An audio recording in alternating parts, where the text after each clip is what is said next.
and Sustainability Planner with the Town of Plymouth. I've been in this role for about 6 months now, and there's a lot going on. As some of you probably know, we just had our Climate Action and Adaptation Plan approved. And within that plan, it focuses on 5 main areas: building, energy and infrastructure, natural systems, health, safety, preparedness, transportation, and waste. Today, I'm going to talk a little bit about our transportation objectives. So the Climate Action and Adaptation Plan was developed over a year, and this was created by a consulting group called Cahill Associates, Campbell Associates. They've created over 40 plans across the country, focusing on decarbonization and climate action. This plan that we made, it took the input of 46 community leaders, town staff members, and direct stakeholders. So we really incorporated a collaborative governance approach while creating this plan. The first thing that we did, and is always important in policy, is we took a baseline assessment of where our greenhouse gas emissions currently are in the town. As you can see here from this graphic, 46% are coming from transportation and 47% are coming from buildings. These are the 2 areas that we're really going to be focusing on time of the plan to cut emissions in these spaces. So a little more background. 39% of our greenhouse gas emissions are coming from the residential transportation sector. Plymouth has a little bit of a challenge. It's very spread out, obviously. There's 94 square miles of terrestrial land in Plymouth. Therefore, single occupancy vehicles and public transportation is a little bit difficult. So 71% of all Plymouth residents commute with their own vehicles. As you can see down here at the bottom also, we created metrics for decarbonization. These are in line with both federal and state metrics. And by 2050, we intend to get 100% of decarbonization in our residential transportation. So the plan in general has 64 direct actions. 11 of them, I believe, are in the transportation sector. And today I'm going to be talking about increasing our charging infrastructure. This is directly aligned with Action T.1.2a, securing funding to expand on existing charging infrastructure and install new public EV charging stations in municipal lots. Today I'm going to talk about a project that we're working on to expand. So currently we have 13 chargers. There's going to be one going in at Stevens Field next week. So I'm saying 14 chargers. All those have 2 ports on them. So we have 28 ports in total, and those are in 11 different locations across town. This is a map here to show where those are spatially located. What we're proposing is installing 13 new DC fast chargers, and these are the Autel chargers that we're looking to go with. Usually when I explain charging to people, I think the easiest way to do so is it's a lot like a game of musical chairs. In the beginning of the game, it's easier to find a seat. As you get closer to the end of the game, it's more difficult because more seats are taken up. It's the same thing with charging. The closer you are to having 0 charge in your battery, the quicker it charges up, and later on in the game, it becomes a little bit longer to charge. So with a DC level 3 fast charger from Autel, this will replenish 62 miles of range in only 5 minutes of charging. Currently with our fee, if there's 30 minutes of inactivity at the charging stations, we start to get hit with a fee. Ideally, what we'll do with this at some point is that we will incentivize people to move their cars faster just because it charges so much quicker. And that's something that we will look at as well. And then finally, what's really nice about these chargers as well is they're credit card tap accessible. So you can either use the app and pay through the app like we currently have with ChargePoint, but you can also just tap your card on there. So we'll go into the locations very quickly. This is Hotel 1620. We're proposing 2 DC fast chargers at this location. Town Brook, there's quite a few infrastructural projects in place down there with the Jenny Gristmill Nature Lake Fishway bypass, which will circumvent the bypass. There'll also be quite a bit of park improvements. We're proposing 2 charging locations at this site. Up here at the top left corner, if you can see where that red mark is. The library, where we are right now, we're proposing 3 DC level fast chargers here, and that will be at the left corner right there, closest to the street. This is Town Hall, the Cornish lot. We already have 3 chargers, level 2 chargers, up at the top here to the right of this these 4 spots that we're looking at. Proposing 2 more here. This is Veterans Memorial parking lots. Veterans Memorial Park is right here. The Rio Steakhouse is right there. And I believe it's St. Peter's that's across the street. Two St. Mary's. Two more locations, two more chargers at this location. And then finally, this is the sewer treatment plant. The boat ramp is right here. East Bay is down to the right, and two more chargers at this location. So in total, that will bring us to 27 chargers. It will be doubling our infrastructure in one fell swoop, giving us 54 ports at 15 locations across town. I think, okay.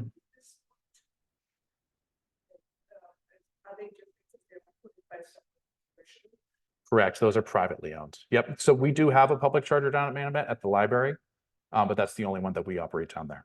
There's also one at, sorry, excuse me. There's also one at Indian Brook at the baseball fields there as well. So this is a Tesla. If you go to the Tesla website, they actually have a map of all their superchargers. As you can see here, there's really a hole in the Plymouth area. The closest charging bank is up in Hanover, and then there's another one just over the bridge. So as you can see, with these chargers that we've proposed, all of them are within the downtown area and very accessible from getting off Old Exit 6. So what we're hoping is that as people are commuting back and forth from the Cape, they'll stop in Plymouth, and they'll also spend money in the downtown area while they're here.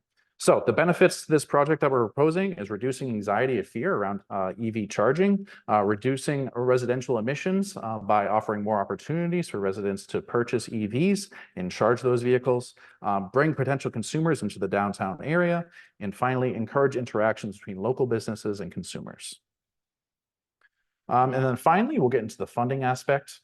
So currently the state has funding incentives for $248 million for DC level 3 fast chargers. We will be going through this program. A single Autel maxi charger DC fast is about $27,000. In total, this project is anticipated to be about $1.7 million.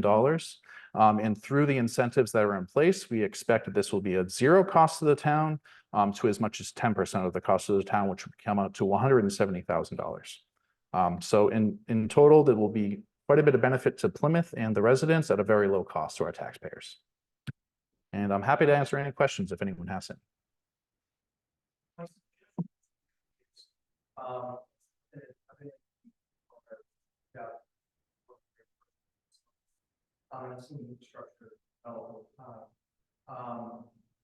Just think about some security cameras in some of these locations. One of the biggest problems that's happening right now, you can see it in the news, there are handles that are coming cut in natural ports, and that's costing a lot of money to replace them. I do know you have a camera at the town hall on the IUC camera there, but someone you might want to consider that investment just to make sure that those are monitored, so if somebody gets caught, it will be a good prosecution, whatever it is, because those are expensive, but you don't want to see it in the lives. Certainly. Thanks, Chris. What's the approximate cost? So I don't foresee that we'll change it from our DC level 2 or our level 2 chargers. We anticipate that it'll be the same rate for residents. We won't charge a higher rate for the faster charge. It's 25 cents per kilowatt hour right now, I believe. And how do you go about registering that you're a Plymouth resident? It's that rate for everyone. Oh, Correct. you consider it staff? I don't believe that was ever put in place. That's something I guess we could consider down the line, but we're not currently proposing it right now.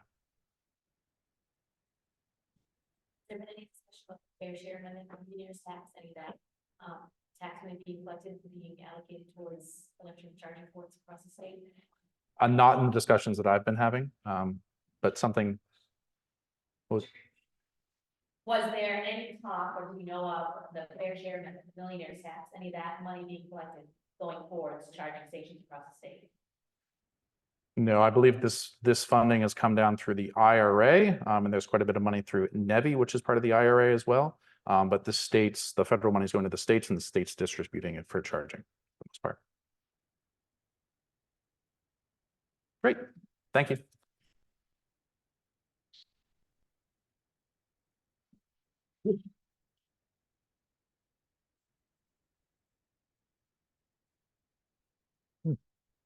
Okay, if I can get that in there.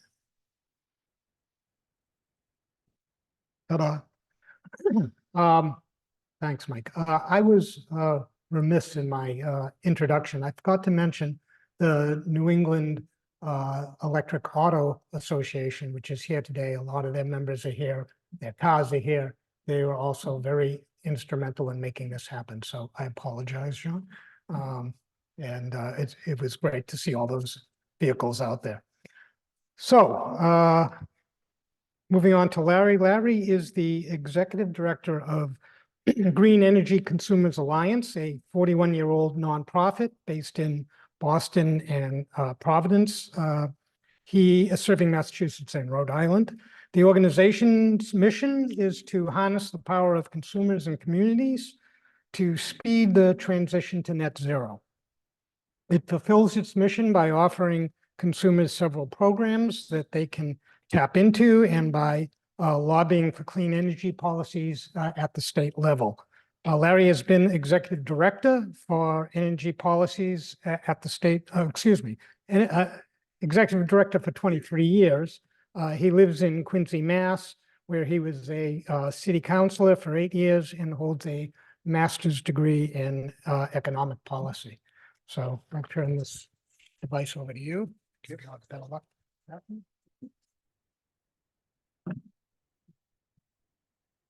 Hi, everybody. Just give me a minute to switch.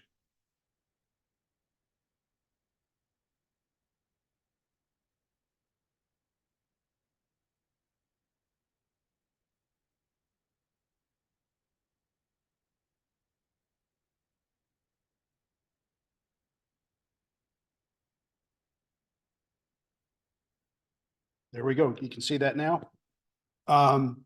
It's a pleasure to be here. Larry Chretien, Green Energy Consumers Alliance, and I know a lot of you have EVs, and this is an EV 101, but we'll get to some questions you'll have. But this is a great time to be talking about electrification of transportation. And it's a pleasure just to be here in Plymouth.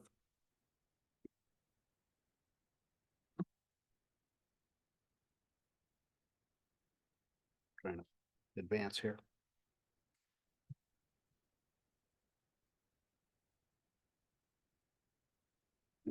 It's not advancing. Do we know why?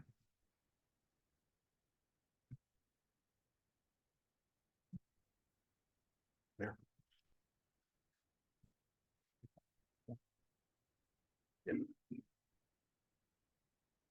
Hold on a second, folks. There we go. So there's a good portion of my staff, and Ken just indicated what our mission is. We're trying to speed the transition to clean energy. It's happening, but it's not happening fast enough. A big part of it is electric cars. Mike explained how important it is. Right now, the leading in Massachusetts, the leading cause of global warming emissions is transportation. And there's just no way around the fact that we have to address all kinds of things that move people, whether it's airplanes and trains and boats. But the biggest single cause is light duty vehicles that we all drive. And so we'll talk about why that, what we can do here. So the reality is that it's pretty well proven that there are many benefits of EVs. The one is it's better for the environment in lots of ways. Even before we really thought about global warming, and I was talking to Linda about that one. The air pollution that comes out of a gasoline powered car is devastating. It causes acid rain, it causes smog, it causes you talk to the American Lung Association. Even if we took global warming aside, it's one of the leading causes of health care cost and morbidity in the United States and in the world. And so just on the health alone, we should be doing this. EVs are more efficient. Using an electric motor, you take the energy that you're putting in and you're getting more out of it. It's going from the motor to the wheels far more efficiently than a gasoline powered car, where so much of the energy is going out the tailpipe. And so then it's a reality is even at 25 cents a kilowatt hour, it's cheaper to run a car on electricity than it is to buy gasoline or diesel. And so that's a reality. So the more you drive, the more you're going to save money by switching to an electric car. Furthermore, there are far fewer moving parts in an electric car, And so the maintenance on an electric car is almost always far less. So I've been driving an EV since 2014, and basically it's practically been about rotating the tires and getting my sticker each year. And so then if you drive an EV, you know that it's a fun way to drive. It's smoother. Almost everyone who's getting into an EV for the first time, I love to look at their expression on their face. They see it and they feel it different. And so, you know, we're very confident that the more people we get to do events like you've had today, or to do a test drive, the better off we're all going to be. And I don't know anybody who has an EV who wants to go back to a gasoline powered car. Here's what the point about the amount of CO2 emissions per mile from various types of cars. This is from the Union of Concerned Scientists. A gasoline powered car produces 381 grams of CO2 per mile. That's at your average gasoline powered car. A plug-in hybrid, like a Toyota Prius Prime, or I have a Chevy Volt with a V, is in Victor. Plug-in hybrid gets substantially less. It depends how much you drive it on electricity, of course, or gasoline, but on average, it's 176 grams per mile. But an all-electric car in Massachusetts today, on average, is going to get 96 grams per mile. Just compare that to the 381 for a second, okay? Now that's today, but if you buy the electric car today, because the Massachusetts has a renewable portfolio standard that demands, it requires the electricity supply to get cleaner and cleaner every year, that 96 is going to go to zero within just a matter of time. If you buy a gasoline powered car today, 10 years from now, it's going to be producing 381 grams per mile. So there is no way that we stop global warming without shifting from gasoline powered cars to electric cars. Here's an example. Some people ask, well, what about the life cycle emissions? Doesn't it require a lot of energy and whatnot to make a car battery as opposed to a gasoline powered car? This is a little busy. I just want to explain to you real quickly. All it says is that's been factored in by the Union of Concerned Scientists and by many other experts, and that very quickly there might be the additional emission impact of building an electric car gets dissipated, and there's a break-even point where over the life of the vehicle, we're far better off switching people to electric cars. So that's all factored in. And as the economy shifts to more clean power, that difference even up front is going to diminish as well. Back to public health, go to the American Lung Association for more information, but they are one of the biggest advocates for electric vehicles anywhere. The efficiency, this is increasingly now, we are seeing that the miles per gallon equivalent of electric cars is increasing. So I have a Chevy Bolt, and I saw some other great vehicles out in the parking lot.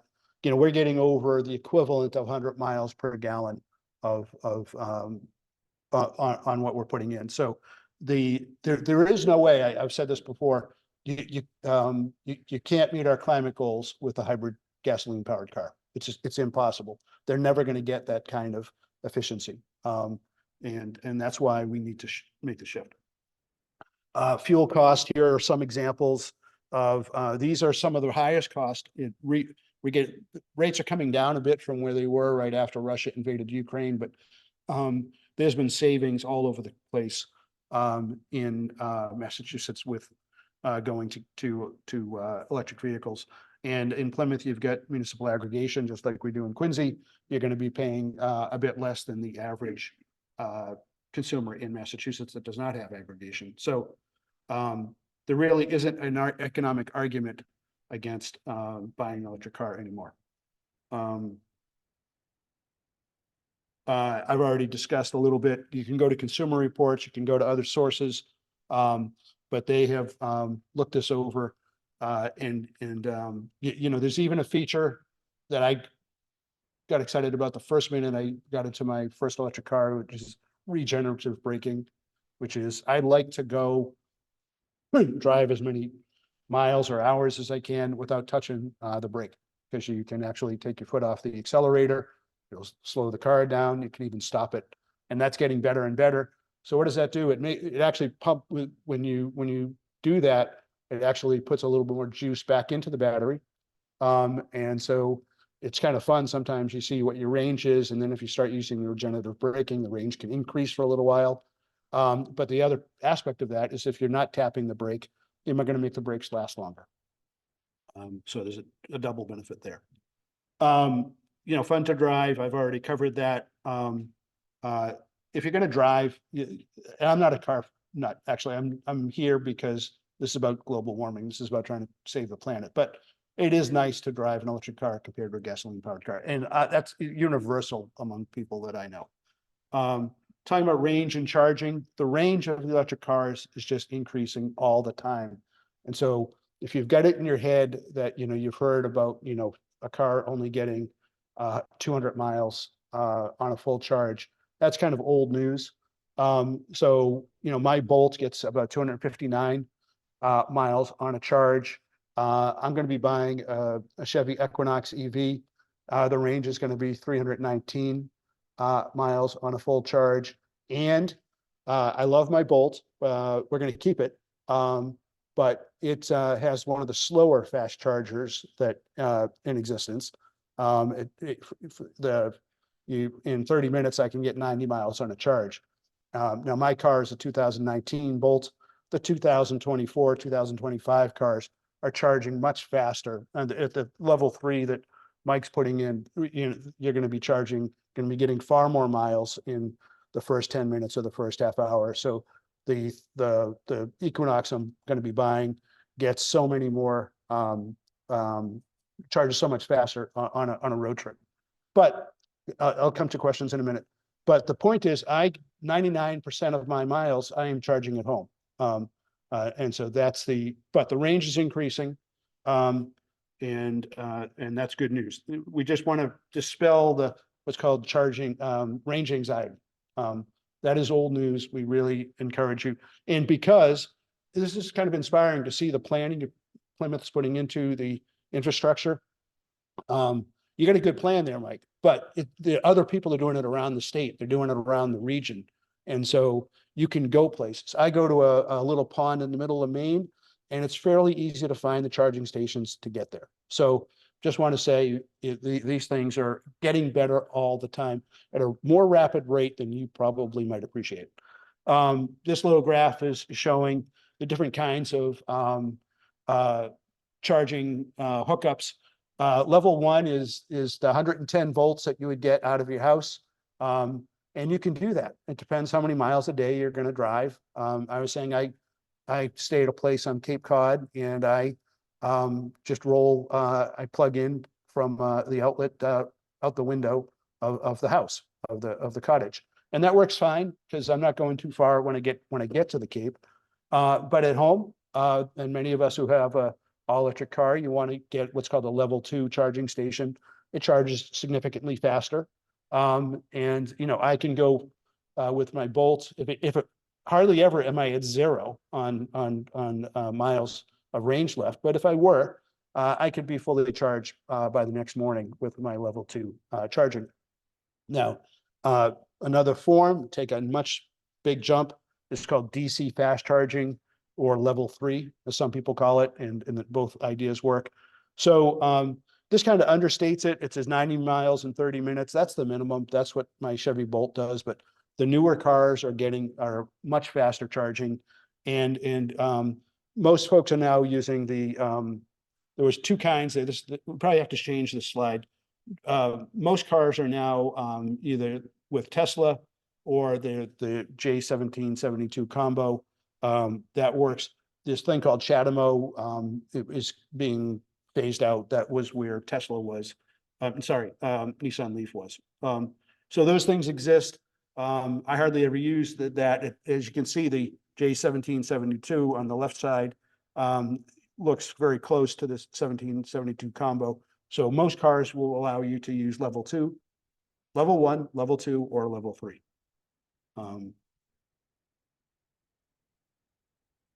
So now the car companies are sort of coming together and they're developing a North American charging standard, which is basically they're cribbing from Tesla.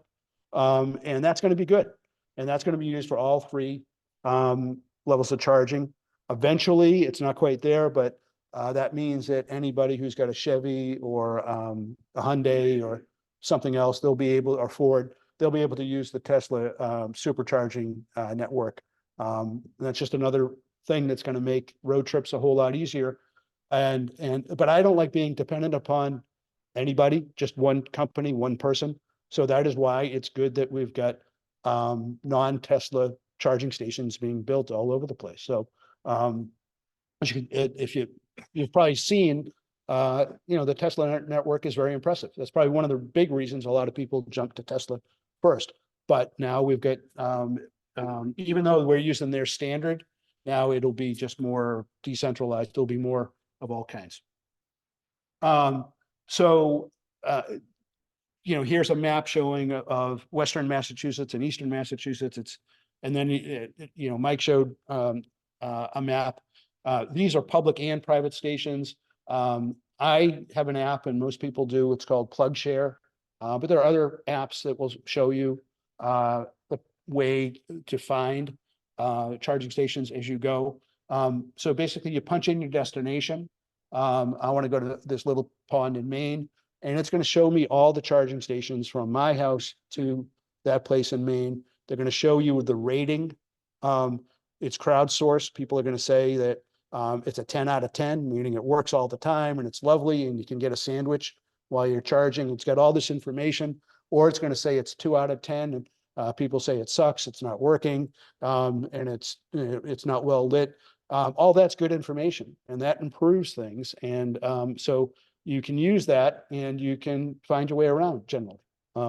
So that's whether it's, I like PlugShare, and there might, some people like alternatives to it, but the point is you're not on your own and you'll be able to navigate. And just the difference is the orange icon that's for the DC fast charging. And the green would be for level 2. So you kind of know what you need. If you're going to go to a restaurant for 2 hours, you think you're going to be there for a while, you might want to use the level 2 just to get a few more miles into your battery. But, if you really need to, you'd be focused on the level 3. So yes, an example is when we go to Maine, there's DC fast charging at Hannaford supermarkets. We're going up to the cottage. We're going to do our shopping and we're going to come back to the car and there's plenty of miles in the battery. Here's more. Here's little focused on Southeastern Mass and Cape Cod, as we just discussed, Rhode Island. All these states, all these locations are using federal money. Cannot underestimate enough the impact of the federal bipartisan infrastructure law that put money into things like the NEVI program that Mike referred to, and then with the Inflation Reduction Act. Those two things are game changers. It's the largest investment in climate action the world has ever seen. And I'm hoping it becomes more of a discussion between now and November as things go. But you're going to see it's going to be fast and furious, the number of charging stations that get built as a result of those two laws. Now, how do you go through the process of charging? We have a guide on our website, greenenergyconsumers.org. Look for the Drive Green page, and we'll walk you through how you would choose what kind of charging station to get at your house. You can get by with the level 1, as I said, but you probably want to go to level 2 if you have an all-electric car. We also try to describe how to deal with the fact if you live in an apartment or condo. It is more challenging if you don't have total control over the property, and you might have to talk to your renter, but increasingly the state is trying to incentivize multifamily properties and trying to find ways to do charging for people who can't easily charge at their own home. You may find it'd be interesting to see who uses the DC fast charging in downtown Plymouth. If you are able to easily charge at home, you may never use it. And that's fine. It might be tourist. It might be the renters in Plymouth who only need to go there once a week. and then they'll go into the restaurant and have a meal while they're doing that. But that's part of the solution. Yeah, I don't need a gasoline pump in my house, right? You go get that. So it's going to be coming similar to that. I don't need a gasoline pump at all. So the federal incentives are pretty dramatic. With the Inflation Reduction Act, you can get a tax credit of $7,500. But there are some restrictions. It has to meet certain standards in order to get the votes for the tax credit. We wanted to make sure that we weren't buying from electric cars and batteries that had essentially had too much components from countries like China or Russia. So increasingly, the batteries are going to have to meet a certain standard over time, but it's available until 2032. So the point we're saying here is, if you don't need a car today, you don't need an electric car today, you've got time. Just don't ever buy another gasoline-powered car. That's what we're saying. Plan ahead. Again, because of the law, now you don't necessarily have to wait until you file your taxes. It will come the day that you buy the car. So that helps with your cash flow, right? In order to do that, though, the dealership has to be registered with the IRS. Most are, but or a lot are, or most are, a lot are. Yeah. In Massachusetts are registered for more EV. I would assume it's very close to that. That's right. So then the income requirements, if you have filing jointly and your income is over $300,000, you don't get the $7,500 tax credit. I don't think you need it if that's your income. Head of household, if by yourself, $225,000, $150,000 for individual filers. You can go to our website and you can learn more about that. There are requirements to get those. The assembly location has to be in North America, and you have to check, double check it by the vehicle identification number. The MSRP cannot be any higher than $80,000 for an SUV, van, or pickup truck, or $55,000 for a sedan or hatchback. If you can spend $81,000 on a car, you don't need the $7,500 tax credit. Okay. The batteries, this is where it gets a little complicated. There are two sets of requirements regarding minerals and battery components. And so you've got to check a list to see if your car is, the car that you're interested in is eligible for the full $7,500. And increasingly each year, there's a huge investment in building electric vehicles in the United States so that they would qualify for the tax credit. So that's coming, that's a big impact. A lot of the Inflation Reduction Act isn't just about incentivizing us, it's about incentivizing the automotive industry. Now, there's also incentives for used cars. So you can go to our website and learn about that. The battery requirements that I mentioned about for new cars does not apply to a used car. So this is making EVs more affordable. And it's also, it's benefiting the person who needs a car and can't afford a brand new one, wants to buy a used one. But it's also, it's helping those of us who want to buy a new car. We might trade in our old EV, and this is helping lubricate the market a bit. So that's $4,000 or 30% of the sales price, which is ever lower. And that's helping that market quite a bit. You have to buy from an IRS registered dealership, and there's a company called Key Savvy, which is sort of a virtual dealership. The point here is, like, you can't buy my Chevy Bolt and get the $4,000 tax credit. You've got to go through a dealer in order to do that. The car must be at least 2 years old and cost less than $25,000. And it can only apply at the first resale. The threshold is half of what the other for the new car. And so how to claim the tax credit. Now you can choose to take the tax credit when you file your taxes, or you can essentially transfer the value of the tax credit to the dealership you're buying it from, and they will take it, the sales price, they'll take $7,500 off your sales price. That's if they're one of the dealers that has signed up with the IRS.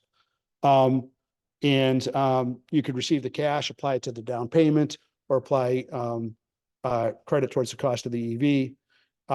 And so if you take it at the time of sale, you can access the rebate regardless of your tax liability. This gets a little complicated, but if you wait until you file your 1040, in order to get the $7,500 tax credit, your tax liability has to be at least $7,500. But if your income doesn't create a big liability, you'd want to take the access the rebate at the day you bought the car. So it's good for everyone to do it that way. And then the dealership checklist. Make sure that your income, as you go in and you're trying to buy, make sure that the dealer is registered with the IRS. Ask the salesperson or general manager to prove it to you, but there's an increasing number of dealers that are doing this. All the dealers who are doing this with registering with the IRS, they're the ones you want to go to anyway, because they get it about EVs. Not every dealer does. And then there's a special form that you'll need, 8936, when you do file your taxes. There's a thing called a leasing loophole. Now, remember I said, if you want to buy the car, it has to meet certain requirements about the minerals and batteries. This is about trying not to buy stuff that comes from China and whatnot. Well, not every car is right now able to be built and manufactured or assembled in the United States and meet all these battery standards. But it does not apply if you lease the car. The leasing company is able to take the tax credit, and that is why they will lower the price on the lease to something that you might be interested in. So you might find out the car you really want to buy is not eligible for the tax credit if you buy it, but there might be really good lease deals on it. And so, and a lot of people are leasing their EVs because they can see the way things are going and the cars keep improving. So maybe they want to lease it for 3 years and then get something different. Maybe they'll buy it in 3 years from the dealer. But anyway, so you can, the point is you can look at both owning and leasing an EV, and the one way or the other, the incentives are strong. State incentives. This checklist kind of indicates you can get a rebate of $3,500 from the state for new light duty vehicles. And you can get that also the day you purchase it. And you can get it for a used vehicle, $3,500. If you're low income, you can get an extra $1,500. And so this chart tells you more about it. There are even programs for trucks now. So the point we're saying here is $7,500 for the federal tax credit, $3,500 or more for the more EV rebate. You're looking at a fair amount of money, right? And again, this is the income requirements and come into play, and the sales price of the car comes into play. But for most vehicles and most people, you can essentially get $10,000 or $11,000 off the price of the car. And again, remember that $10,000 or $11,000 off the price of the car, and we've already established that it costs less to run the vehicle than on gasoline. And so what the cost of the EVs has come down faster than the cost of gasoline powered cars in the last couple of years. And so now with the tax credit and the rebate, the average sales price after the incentives of an EV is lower than the average sales price of a new gasoline powered car. So when you look at what people are buying new, gasoline powered cars are more expensive than what you can get today with an EV after you check the box on all those incentives. There is no reason to turn your nose up on the basis of economics anymore on this. So at our organization, we have an amazing team that runs a program called Drive Green. They've created a shopping tool. You go there and you punch in what you're looking for, what kind of range you're looking for. Do you want a sedan? Do you want an SUV? All that kind of stuff. And it'll guide you through, show you what kinds of cars are available, and show you what incentives they qualify for. So we recommend that you look at that. Finally, we're a nonprofit organization, what's called a 501c3. You can make a donation to us that would be tax deductible. That helps pay for the amazing staff that I have that runs the Drive Green program. And so we'd appreciate it if you'd consider going to our website for that. And that's my talk. And now we can take questions, I suppose, right?